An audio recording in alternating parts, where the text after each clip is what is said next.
ساری دنیا جانتی ہے کہ اسرائیل کے پاس کم از کم 200 کے قریب ایٹمی ہتھیار موجود ہیں، اور کچھ سال پہلے 2016 میں جو ایک برطانوی اخبار ہے دی انڈیپینڈنٹ، اس نے ایک سٹوری شائع کی تھی جس میں یہ بتایا گیا تھا کہ امریکہ کے سابق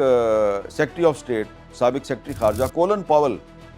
کی ایک ای میل لیک ہو گئی، اور اس ای میل میں کولن پاول جو ہیں وہ بتا رہے تھے کہ اسرائیل کے پاس کم از کم 200 کے قریب ایٹمی ہتھیار ہیں، اور بعض اطلاعات کے مطابق اسرائیل کے پاس ایسے ایٹمی ہتھیار بھی ہیں جو چھوٹے ہیں اور محدود پیمانے پر تباہی پھیلاتے ہیں۔ تو زیادہ خدشہ یہ ہے کہ اگر اسرائیل جو ہے وہ امریکہ کے ساتھ مل کر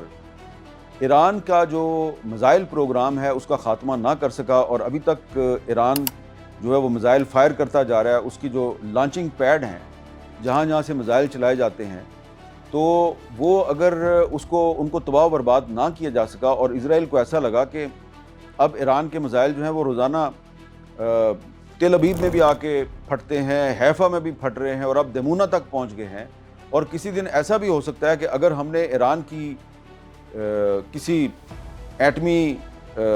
تنصیبات کو نشانہ بنایا تو جوابی طور پہ وہ دمونہ پہ بھی حملہ کر سکتے ہیں۔ تو ہو سکتا ہے کہ اسرائیل جو ہے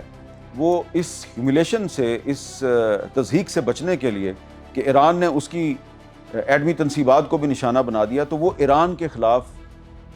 اپنا جو ایٹمی ہتھیار ہے وہ استعمال بھی کر سکتا ہے۔ اور کولن پاول کی جو ای میل تھی اس میں یہ واضح طور پہ لکھا ہوا تھا کہ جو اسرائیل کے 200 ایٹمی ہتھیار ہیں وہ سب کے سب ڈائریکٹڈ ایٹ ایران ہے، یعنی کہ ان سب کا نشانہ ایران ہے۔